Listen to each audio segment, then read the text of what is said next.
Penyakit hati yang paling kronis itu hasad. Banyak penyakit hati. Masya Allah, iri, dengki, sum'ah, ria, koret, kikir. Nah, yang paling dahsyat hasad. Iri saya dilarang dalam Islam. Anda silakan lihat An-Nisa 32. Wala tatamannau ma faddalallahu bi ba'dukum ala ba'din lirrijali nasibun mimma kasabu walin nisa'i nasibun mimma kasabna fasallaha min fadlihi, kata Allah. Jangan kalian iri hati dengan karunia yang Allah berikan kepada orang lain. Laki-laki dapat bagian dengan apa yang dia usahakan, perempuan dapat bagian dengan apa yang diusahakan. Mohonlah karunia daripada Allah. Jadi bukan iri dengan orang yang dapat nikmat, tapi itu nikmat dari Allah karunianya. Kalau orang iri, enak banget jadi orang kaya. Saya juga pengen jadi orang kaya, itu baru iri. Hasad yang dahsyat. Dia tidak suka orang lain senang. Kesenangan orang lain bentuknya bagaimanapun dia gak suka. Dia lebih cantik, dia lebih tampan, lebih kaya, lebih terkenal, lebih pinter, lebih tinggi jabatannya, lebih. Apapun bentuknya, orang hasad tidak suka. Bagaimana jahatnya orang hasad? Kenapa disebut dengan kronis? Dia udah mah tidak suka orang lain senang dan bahagia. Dia kepengen orang yang senang, yang bahagia dengan bentuk apapun jadi hancur, berpindah kepada dirinya. Jahat kan? Jahat. Padahal kata Allah, mohon karunia itu kepada Allah, bukan dengan cara membenci orang lain.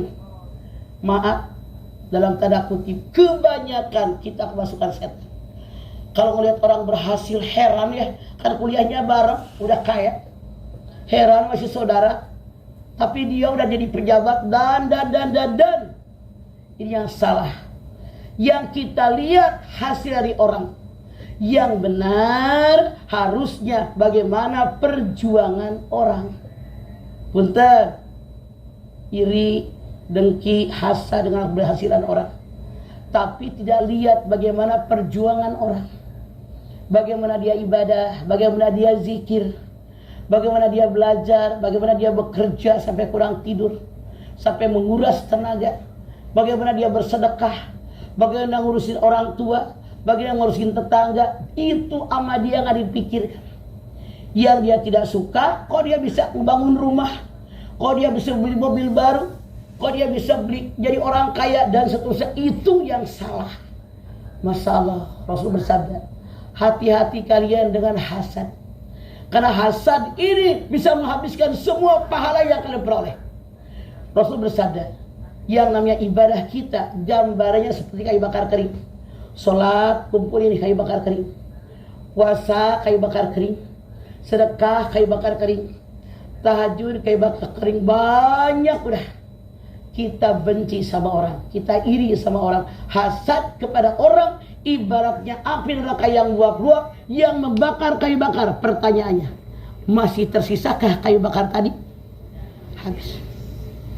Makanya hati-hati dengan sifat hasad, ngegerogoti hati. Orang yang hasad, seandainya dia melakukan kebaikan kepada orang lain untuk menutupi keburukannya dia, artinya tidak tulus, hanya kamuflase, hanya palsu. Sesuatu yang dikerjakan dengan palsu itu adalah munafik, tidak akan menyenangkan. Beda kalau orang baik, berbuat baik dari hati. Kalau orang hasad, baik di depan kita tapi menghancurkan kita, ibaratnya api dalam sekakar. Makanya lebih jahat, lebih merugikan kita daripada musuh yang nyata. Kalau musuh yang nyata kelihatan. Masya Allah, kalau orang hasad gak kelihatan. Depan kita dipuji-puji, dirayu-rayu, seolah-olah ngebelain kita, di belakang menghancurkan kita. Mereka akan senang kalau orang yang dia tidak suka hancur, sehancur-hancurnya. Itu yang buat mereka senang dan bahagia. Saking jahat-jahatnya orang hasad. Saking banyak terjadi. Hindarkan diri kita, itu perbuatan setan. Oke? Iya.